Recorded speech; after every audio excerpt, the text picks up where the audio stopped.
Yes, hello po, good afternoon po. Mga ka-TikTok, dito na po tayo sa dagdag tawag dyan, kaalaman. Ito naman po ang tinatawag na tawag dyan, quartz. Quartz siya. Pero ang klase ng quartz na ito, matatagpuan naman ito sa Davao del Norte, sa mga mining sa mga mining ng gold. Ito pag halimbawa, ito naman ay pag nakita mo na, nadig mo na, pero ano na yan, sinking tapos drip ang niyan, ang pagdidig ng mga miner. So ito po yung bago mo makuha ang gold, ito muna ang madidig nila. Ito ang tinatawag po na quartz. Ang kagandahan lang po sa quartz na ito po ay mayroong maraming nakakabit na ang tawag yan, ayan yung mga pyrites. So ibig sabihin, hindi lang po ito simpleng bato. Ito po ay hawak po ito ng mga namamahala sa kabundukan, like yung mga tinatawag natin mga diwata. Ako'y naniniwala naman ako sa mga ganyang hindi nakikita mga nilalang, tinatawag na mga immortal. Ito yung mga sila po ang nangangalaga ng mga ganitong klase mga quartz. Ang kagandahan lang kasi itong quartz na to, itong bato nito na ito po mayroon po siyang gold. Pag ito po itinunaw mo sa isang ball mill, ito po ang lalabas po dito ay gold. Pag ito po ay naging pino na, ilalagay sa ball mill, tapos ilalagay sa billing pan. Ito, excuse me po. Ito po ang lalabas po dito ay ang gold. So, ibig sabihin, yung ganito, meron akong taglay ng ganito. Napakaganda po itong gawing collection. Kasi ito po ay naghahatak ng swerte. Ibig sabihin, ito po ay money magnet. Money magnet kasi, ang pyrites po, ang niya is abundance. Then, protection. So ito naman ang rock na to, ang ang bato na to, pinaghalo na dito yung protection, wealth, kasi meron pong kahalong gold po ito. Maganda po siya. Ayan nakintab, may mga halong gold. Ang nakakakuha lang po nito yung mga nagmimina, or may mga, ito ibinigay po sa akin ng mga doon, pero hindi talaga to binibigay, binigay lang to sa akin dahil syempre importante ako sa kanila So the best talaga to yung may mga ganito po tayo mga collection, kasi po ito ako kasi naniniwala sa mga initatawag na, hindi naman sa fairy tale, kasi totoo naman po yan. Pag tayo po ay nag-aalaga ng mga mga mutya, yan po ay talagang dahil yan sa ating mind kasi naniniwala tayo isang bagay. Pag tayo nasa mindset natin o nasa isip natin na isang bagay niyan ay magbibigay sa atin ng swerte, meaning magbibigay talaga yan kasi yun ang naisip mo. Kasi pag nag-isip tayo ng, ay, hindi na mamawala kasi negative ka na, ibig sabihin, hindi na talaga mangyayari yun sa'yo.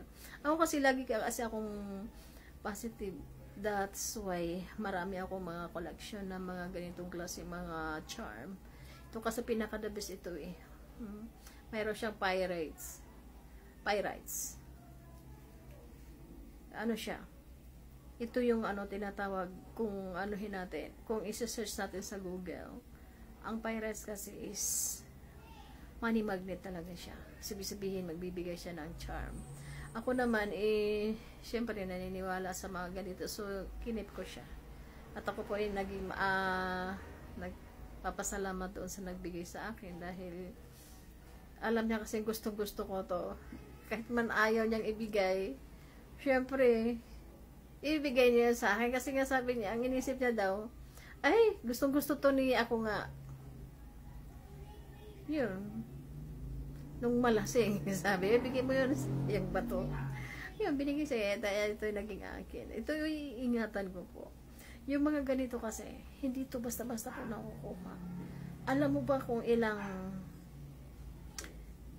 drip and sinking ang ginawa nilang pagdidig nito sa bundok?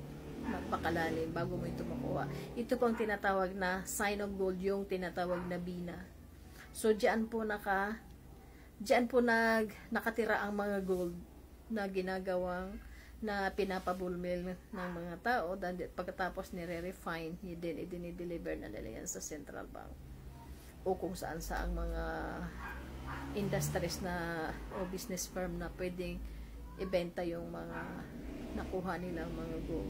Ganyan kasi sa Davao, talagang gold talaga ang mga ano doon, produkto. So, ang ganitong mga, ako naman, ang sa akin lang naman puro mga charm. Kala mo, no? Marami kasing ano ng charm. Pwedeng sa money, pwede din sa sarili. Pwede pang, ano, yung para sa tawag dyan, in general.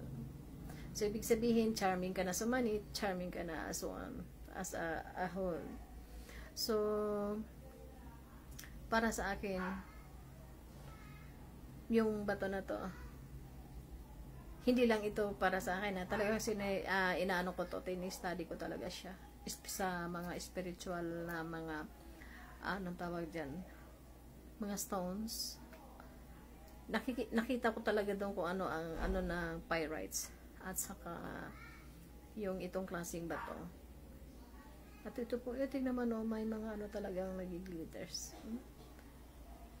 Hindi yan gawa ng tao. Yan ay gawa ng kalikasan. Maganda po siyang charm. Di ba? Magaan siya sa pamumuhay. Ibig sabihin, magaan ang pagpasok sa'yo ng pera. Then, sa ano is protection sa mga taong mainggitin, mga taong may masamang tangka sa'yo. Hindi naman yan sila magtatagumpay dahil babalik at babalik yan sa mga taong mga masasama. So, at saka ito nagbibigay ng strength. Sabihin kung meron kang ganito, hindi mo basta-basta, hindi ka basta-basta mapapadown ng isang tao. Kasi, kakaroon ka ng self-confidence. Ibig sabihin,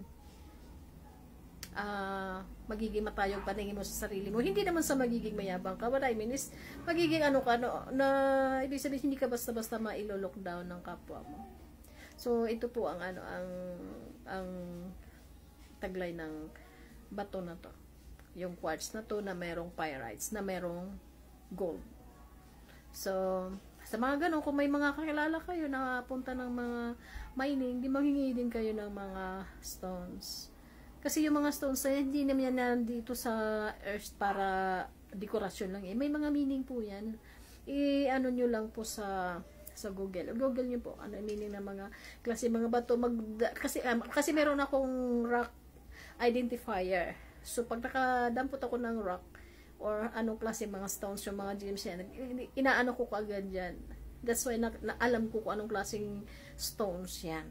That's why alam ko kung ano ang ginagawa ko. Thank you so much po and good afternoon and God bless.